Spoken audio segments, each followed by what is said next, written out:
Hi guys, Anne-Marie here, and today I'm sharing Cute Cards Quick number 4.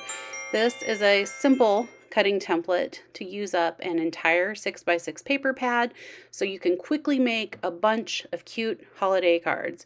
It's a very busy time of year, so this is one of the simplest cutting plans I've ever used. I personally got distracted and went off in the weeds a bit with my design choices, but I'll include a lot of time-saving tips as we go so you can simplify and streamline this process as much as you'd like.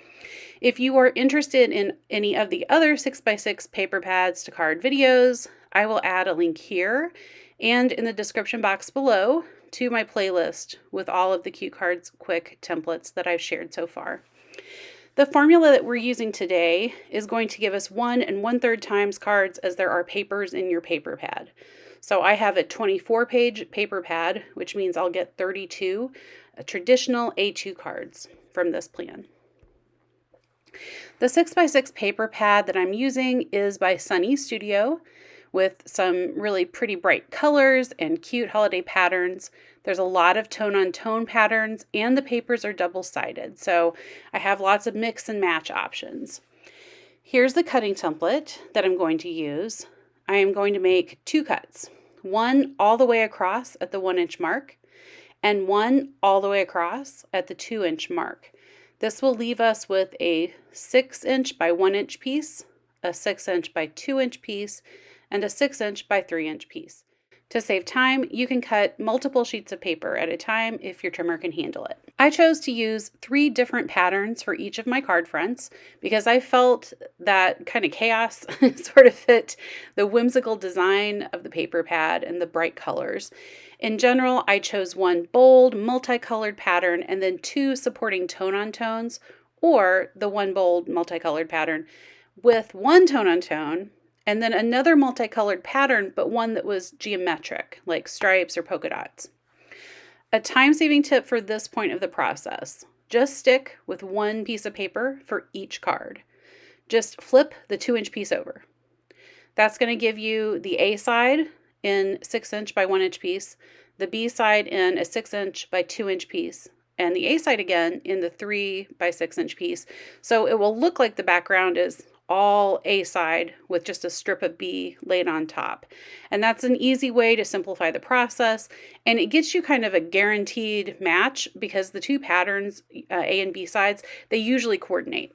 Once I had my combinations, I was ready to stick them down to my card bases. To do this quickly and easily, I laid down a grid of adhesive, 4 strips across and 3 down. This was a lot quicker than if I had added adhesive to each piece individually, and it also ensured that I wasn't going to get extra adhesive on those pieces that are sticking off on the side. It's only getting it where it needs to be. Then I lined my 1-inch piece along the top of my card front. And then I went to the bottom and put my 3-inch piece across the bottom. This means that I've covered 4 inches of the 5.5 vertical space of the card, which leaves a 1.5-inch open space, but I have a 2-inch piece. At this point, I just eyeball and center my 2-inch piece, and it's going to overlap the top and bottom pieces slightly. That's roughly giving you a small, medium, large dose of each pattern, but it's much simpler for us to calculate and cut. You might notice that I'm putting, again, the larger piece at the bottom. That's because visually that does have the most weight since it is the largest. So it just makes the most sense to me to have the thing with the most weight on the bottom of the card. This also means now I've got 1.75 inches of different patterns sticking off of the side. So the next step is to trim all of those off, leaving me with a pile of small, medium, and large scraps. And I'm going to use all of these scraps to create 8 more cards.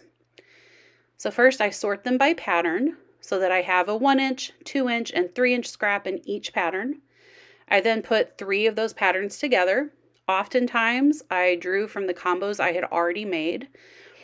This gives me a total of 9 scraps per card, 3 small, 3 medium, 3 large, and I'm going to use these to make 3 columns on my card front. I begin by eyeballing the center of the card and stick down one of the 3-inch scraps.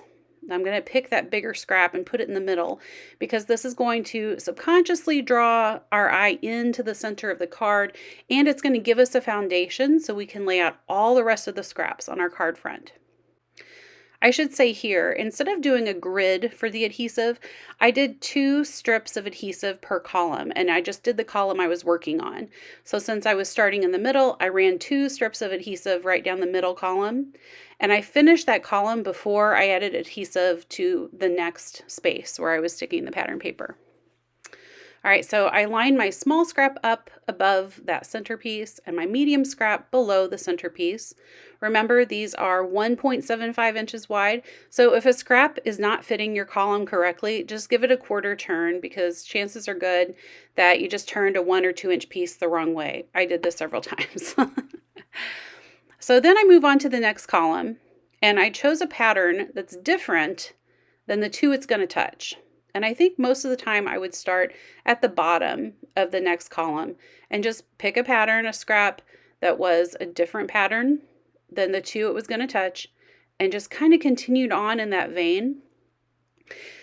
This worked until you get like down to your very last scrap in that last column that you do, because that one always has to touch a piece that has the same pattern, but it still minimizes that, which makes this kind of checkerboard pattern look very intentional while also giving you a variety of shapes and sizes all across your card, and all of that helps to balance the design. I also took care to make sure that all of my patterns were traveling the same way, even though they're all split up across the card front. So for this paper pad, for example, I had to make sure the diagonals all pointed the same way and that the scallops all faced the same way, etc. This is just one more way that I unified this kind of scrappy background. One final swipe of my trimmer wherever there was overhang, and then my backgrounds are almost done.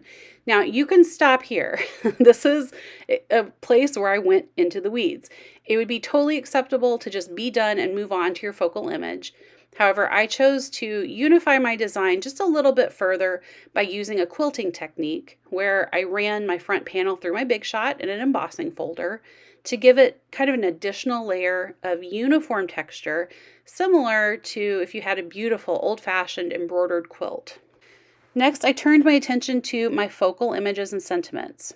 I personally chose to use a stamp set that I hadn't used very often because I saw this as a great opportunity to get some use out of it. But to save time, you can always just top these with a sticker or a die cut instead. I cut circles, stamped, colored my images, and then matted them on coordinating scraps. Topped my cards with some sequins. And then I also stamped inside sentiments, as well as a mix of colorful tiny snowflakes on both my circles and inside my card. Again, all of that is very easy to eliminate or simplify if you need to save time. For example, you could pick 1 image instead of 4 like I did, or you could keep all of your cards oriented the same way. You might have noticed some of mine are horizontal and some are vertical. I hadn't paid attention to my patterns when I cut them, and so some of my patterns were running in what felt like the wrong direction. So I would turn my cards to accommodate that, but that's really just me being fussy, and I think I should have just stuck with all of them in the same exact pattern. It definitely would have simplified things. If it was a vertical card, I placed that focal image in the upper third, centered, and then the sentiment banner I usually placed underneath and to the left. There's a couple exceptions if I had to cover up something where the paper had torn or something. If it was a horizontal card, I kept that same general placement, but I turned the image a quarter turn to the right.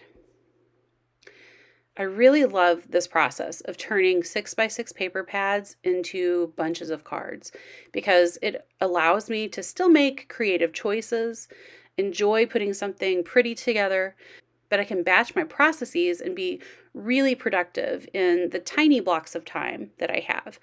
For example, I was able to cut all of my paper in one short session, able to make my combinations during little snatches of time while dinner was cooking, able to sit down and do all my adhering later that same evening.